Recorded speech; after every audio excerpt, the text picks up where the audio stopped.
Welcome back. This is Mr. Market. We're now into our fourth episode, so thanks so much for joining me.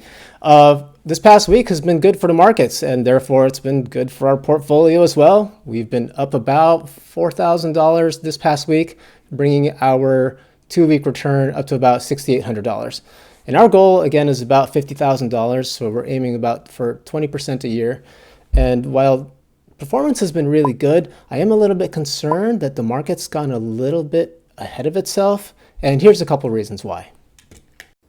So inflation came in lower than expected, so the markets were really happy about that.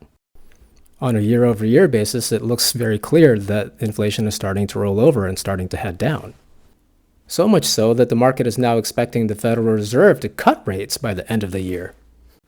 So with all this good news, the market's rallied, and as you can see in this chart, it's gone up right to the point of that downtrend again, which is an area of concern because the market could pivot and fail.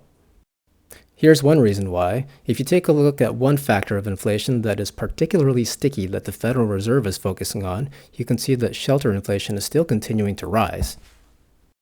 So what we have here is a divergence where the market is saying that interest rates will be lower by the end of the year, while the Federal Reserve is saying it will still be higher by the end of the year, and they're aiming to bring it up to 5.1%.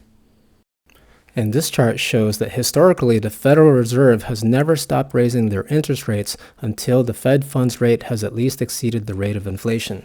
So they have a little bit more room to go higher. But let's imagine for a second that the market did get its wish and the Federal Reserve did cut interest rates by the end of the year.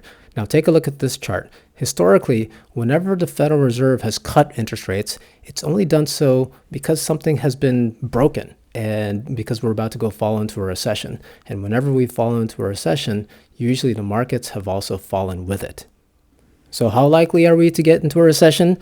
Very likely. If you take a look at this chart, this is where the yield curves have inverted. And that's when short-term interest rates have exceeded intermediate and longer-term rates.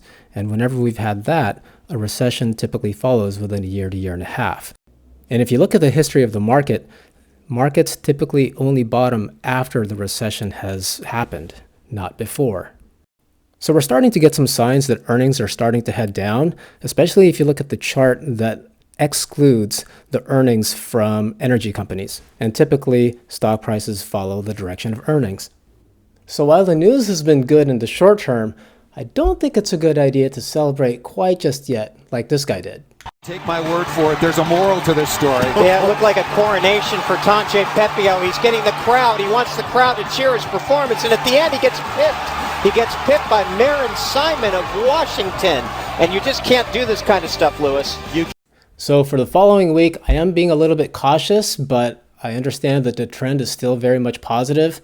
The pendulum algorithm says the trends are still bullish, so I'm going to keep running with that. But I do have a bet next week that the market isn't going to go as high as $410, and it also won't fall as low as $385.